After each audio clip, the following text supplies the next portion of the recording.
Thursday, the 15th of April is the first edition of DemoDay Europe, a free online event where tech suppliers introduce themselves and demonstrate their solutions. Sign up for the email update below to stay informed about DemoDay Europe 2021, because there are a lot of interesting announcements coming up. Like today, I'm speaking with the host, the moderator of DemoDay Europe, none other than Dimitrova.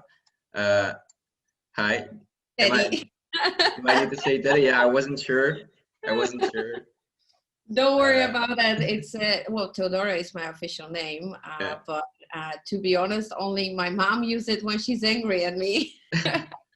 I'm sorry. I'm certainly not angry. I'm very excited to be interviewing you today. So it's Teddy from now on. Yeah. For the people who don't know you, can you introduce yourself? Absolutely. Well, my name is Teddy Dimitrova. I'm originally Bulgarian, moved to the Netherlands a little bit more than 13 years ago, so it's been quite a while. I've been working in the recruitment industry, in the people and culture industry for the past couple of years, mainly with startups and scale-ups, and it's been an amazing journey. You would find me very often on conferences and events, sharing knowledge or gaining knowledge. And another thing that maybe some people would recognize me with is my extensive collection of high heels. Apparently, when you say 150 pairs of high heels, then people would know, oh, that's Teddy that we're talking about. So. Yeah, I don't know, because it will be an online event. I don't know if people are going to be able to see which shoes you are going to wear. But oh, don't worry. I'm sure that we can figure out something. Worst case scenario, I can host it from my shoe closet. So at least I have a very beautiful background behind me of 100 pairs of shoes. that would be certainly something to see. I don't know. The only problem is that the lighting is not that good there. So, but I'm sure we can figure out something. Yeah, I'm sure. So to get back on the topic, what kind of companies do you work for? Yeah. Because I heard you're a freelancer. Mostly. Indeed. Mostly. Well, yeah, I started my career in an agency as a lot of other recruiters. Then I moved in-house, and then at some point I thought, I want to help more companies at the same time, or just on shorter periods of time. So that's why I started freelancing. I am a freelance tech recruiter and people and culture advisor. And that's because, well, I'm calling myself a people and culture advisor because I'm working mainly with startups and scale-ups in the whole tech world. And very often I would come in for tech recruitment, but I would end up helping with a lot of other things from the people and culture section. And just to give you some idea about what companies think of, all the unicorn startups in the Netherlands that you hear, names like the travel app Polar Steps or Bloemon, the flower delivery service, are some of the companies that I've worked with. Yeah, and so how important are recruitment tooling for you? What kind of tooling do you use when you go to these startups? Well, it's I think that tooling is one of the most important parts of my work. On one side, it's the human part, where you really need the personal touch, the candidate experience. But on the other side, with the high volume of roles that we're working as recruiters, it's almost impossible to not use tooling. So I would say I barely know, actually, I really don't know any recruiter that doesn't use tooling. For me, tooling is something that makes my life as a recruiter easier. Just a simple ATS can change your whole recruitment, and that's a major part of your daily work, let alone all the other beautiful tools that are out there that I really love to try out and play with.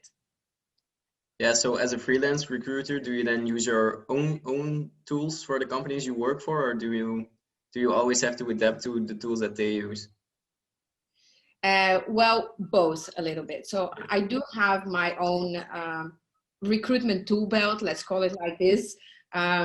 a lot of tools for automation, emailing, finding emails and things like that. And then on the other side, of course, when I come in at a client of mine, they would probably have an ATS in place, or they would have a certain budget that is quite limiting because it's a startup.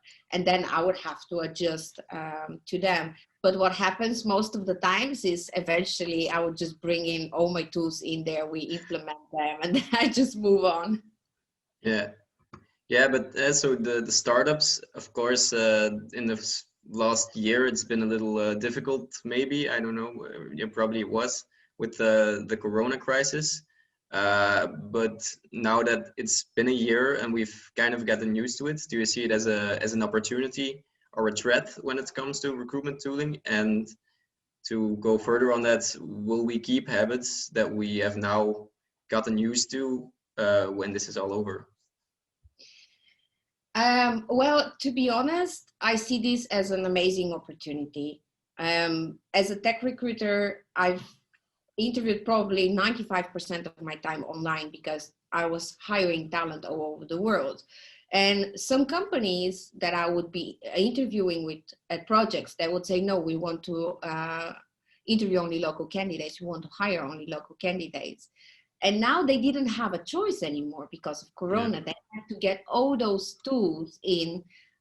So you saw a lot of recruitment tooling growing like crazy within the Corona times, just because companies didn't have any choice. I think that the habits that we've built, hopefully a lot of us have built some new good habits during the crisis when it comes to recruitment.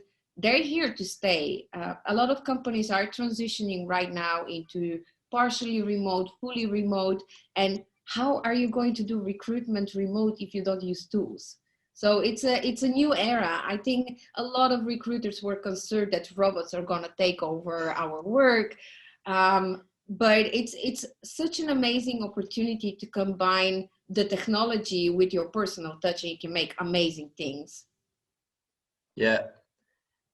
And then I'm almost at my final question. We're now only going to be talking about the big event that's coming up, DemoDay Europe. So we've talked about it a little bit in the beginning, but what will be your role at DemoDay Europe? Well, I have the honor to be the host. I'm very excited for that. We're going to have several tools that are going to present themselves. I think this is a great opportunity for participants to be part of it. And next to being a host, of course, I'm going to be actively also participating into trying out the tools because I really love that part as well. So yeah, I'm very, very excited about it. Yeah, and what are some extra things that you can tell for the people at home for why they should register for this free event?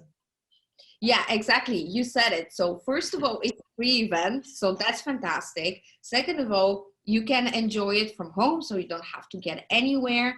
It's just a one afternoon where you can learn anything about the newest technology in the field of recruitment.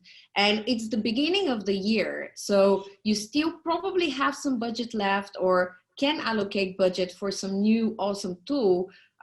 So this is your opportunity to hear talks from people like Martin Redstone.